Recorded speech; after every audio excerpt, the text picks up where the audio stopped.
Olá, colega médico, tudo bem? Hoje eu vou falar para você que acha que pode ter alguma dificuldade de comunicação com o seu cliente. Existem algumas pessoas que têm mesmo assim uma certa timidez, né? A gente acaba treinando muito isso na faculdade. A gente apresenta muitos trabalhos, muitos casos clínicos, até na própria residência, né? Nas discussões de casos ali que a gente tem nas sessões. Isso quebra um pouco, mas eu entendo que algumas pessoas são mais tímidas mesmo e podem ter ali algum tipo de dificuldade na divulgação do seu conteúdo por conta disso. Então hoje eu vou te dar algumas dicas que vão te ajudar um pouco mais a se aproximar do seu paciente e da sua clientela de maneira transparente e eficaz. Essas dicas vão te ajudar a manter o propósito de trabalhar menos horas por semana, fazer com que você tenha uma qualidade de vida maior, ganhando realmente aquilo que você já está habituado a ganhar nos seus plantões, ou até um pouco mais, mas com uma qualidade de vida aí que a gente espera, né? Que a gente almeja sempre. Então são 3 dicas bem interessantes para você seguir. A primeira delas é o storytelling, ser um contador de histórias. E isso, gente, no bom sentido, lógico, né? Nada de inventar histórias, mas contar histórias mesmo, né? O ser humano, ele tem a tendência de sempre querer saber o final, de sempre se envolver mais quando a gente conta qualquer tipo de história, seja um filme, seja um seriado, uma novela. A gente para pensar quanto tempo às vezes a gente perde num seriado porque você quer saber como que vai acabar aquilo, né? É do ser humano, a gente tem esse interesse. Então a gente pode realmente usar isso a nosso favor, contando histórias para o nosso público. E isso trazendo para o nosso meio médico, existem algumas formas que a gente pode fazer isso. A primeira delas é contando os casos clínicos mesmo, né? Casos clínicos que você tenha vivenciado com algum paciente e que você possa trazer à tona para as pessoas, porque a gente tem que levar em consideração que nós estamos falando para pessoas que não são médicas e essas pessoas talvez tenham alguns sintomas tão comuns para a gente que a gente não leva em consideração. Então vale a pena você fazer ali vídeos curtos, talvez textos curtos de como que esse paciente chegou para você, com quais queixas, por exemplo, no hipotiroidismo. O paciente tinha a pele ressecada, o cabelo estava caindo um pouquinho, estava acordando com o rosto mais inchado, muito cansado, esse paciente não sabia o que ele tinha. E quando a gente foi olhar os exames de sangue, esse paciente tinha um hipotiroidismo subclínico, por exemplo. E no ultrassom tinha um aumento difuso da tireoide que mostrou uma doença de Hashimoto.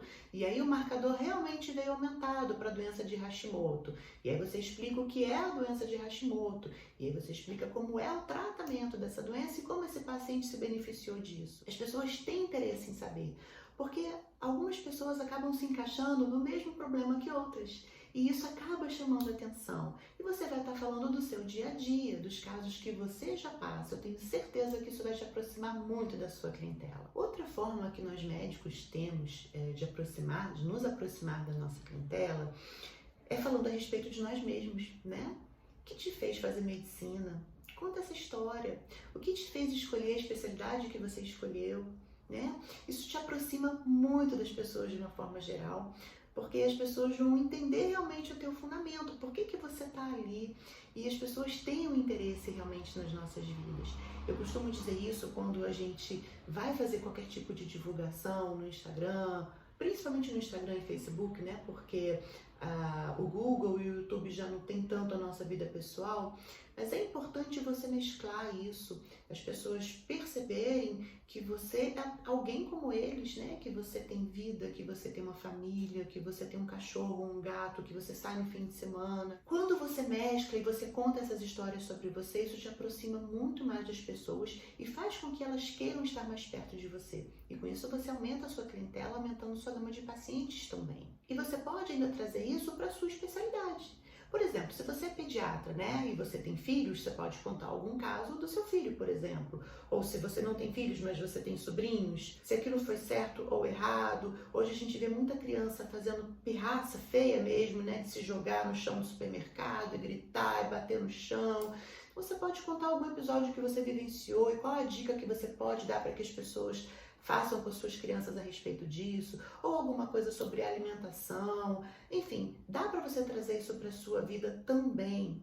Ou, por exemplo, você é geriatra, Conta algum caso dos seus pais, dos seus avós, dos seus tios, que talvez não quisessem tomar tal medicação que fosse necessário para eles, ou que talvez não quisessem fazer uma atividade física que fosse necessária. Enfim, você consegue trazer isso para o seu dia a dia. Eu, por exemplo, que sou endocrinologista, eu estou sempre falando a respeito de como é a minha orientação alimentar, dos treinos que eu faço para manter o meu peso, dicas de como eu posso manter o meu peso mesmo tendo uma tendência muito grande a engordar, a ter uma família de pessoas um pouco mais obesas. Então você traz isso para a sua especialidade e isso te aproxima demais das pessoas que querem se tornar seus pacientes e dos seus pacientes mesmo. Segunda coisa, você precisa interagir com as pessoas. Isso não tem jeito, você precisa interagir. De nada adianta você ter um conteúdo maravilhoso, de você falar de todas as doenças, de todos os tratamentos, de ter ali o seu Instagram todo bonitinho, se quando alguém te coloca uma pergunta para você lá no direct você não responde. Ou de quando alguém comenta um post que você fez, você não responde. Você precisa interagir com o seu público. Isso vai te aproximar muito mais deles e as pessoas cada vez vão querer saber mais sobre determinado assunto. Assim você vai girando a sua publicidade. Outra coisa importante é se você tem algum contato na empresa via WhatsApp ou via e-mail, que talvez você tenha linkado ali na sua rede social, você também precisa responder. Muitas vezes as pessoas clicam lá como marcar consulta no seu Instagram e não tem uma resposta, porque você não está preparado para aquilo. Então você precisa interagir, porque você já fez o esforço todo de ter o conteúdo, de gravar o conteúdo ou de escrever o conteúdo, de publicar, e quando essa pessoa vem até você, você não faz nada. Aí não tem como, você precisa realmente interagir com a sua clientela. E a terceira coisa, gente, que é importantíssimo, nós precisamos ser íntegros, sempre. A gente não precisa inventar nada. E uma coisa muito interessante, que eu sempre fiz de forma natural, mas assim, eu comecei a notar que isso realmente me aproximava um pouco mais dos meus pacientes, foi a questão de saber dizer não sei. A gente não domina o conhecimento, nem da medicina, quanto mais do mundo, né? E existem muitas coisas que a gente não sabe mesmo. Então, se você for questionado por algum motivo, principalmente alguma coisa médica, né? Algum assunto médico que você não saiba, não invente. Diga, olha, eu não sei. E se você quiser se prontificar a pesquisar e a dar um retorno depois, ok. Mas não invente. Seja íntegro sempre. Seja na consulta com seu paciente tete a tete, seja numa publicação, seja numa resposta de interação ali que você vai fazer com quem estiver te questionando. Mas é importante que você realmente seja íntegro e fale a verdade sempre. A gente tem que ter caráter e isso fala muito a nosso respeito. A integridade é um adjetivo que aumenta muito o nosso relacionamento médico-paciente, médico-cliente. É algo que não pode nos faltar jamais. Essa semana mesmo eu recebi uma paciente que faz um tratamento para osteoporose, ela já é menopausada, e ela faz um residronato semanal, que a gente sabe que aumenta o risco de osteonecrose de mandíbula, e não fui eu que iniciei esse tratamento, ela já faz esse tratamento com o ginecologista dela, e ela foi fazer um procedimento dentário que o dentista se recusou a fazer e pediu para que ela tivesse um parecer do médico dela, dizendo qual o período que ela teria que suspender essa medicação para que o risco fosse reduzido. E aí ela comentou isso comigo. Eu falei com ela, falei assim, olha, realmente você aumenta o risco de ter uma osteonecrose de mandíbula mesmo, embora seja raro, isso pode acontecer. Eu acho até que o seu dentista está corretíssimo, eu faria a mesma coisa. Mas eu não sei se existe na literatura um prazo determinado de suspensão para isso não. Vamos dar uma olhada.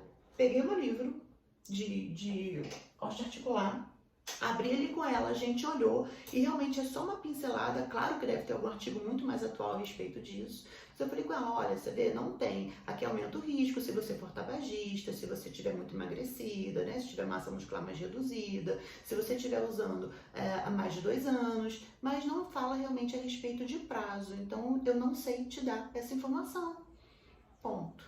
Não vou inventar. E aí ela foi conversar com o ginecologista dela e tudo, eu não sei que desfecho que isso levou, Mas a gente tem que passar essa integridade para as pessoas. A gente não é obrigado a saber tudo mesmo. E não tem nada de feio nisso, gente. Eu acho que isso aproxima demais a gente do público geral, porque ainda existe aquela falsa ideia de que o médico é soberano, de que ele sabe tudo e de que ele fala para você é lei. E não é. Não é mesmo. Então, seja íntegro, interaja com seu público sempre e sempre divulgue aquilo de melhor que você tem de história para contar para o seu público. Valorize seu CRM.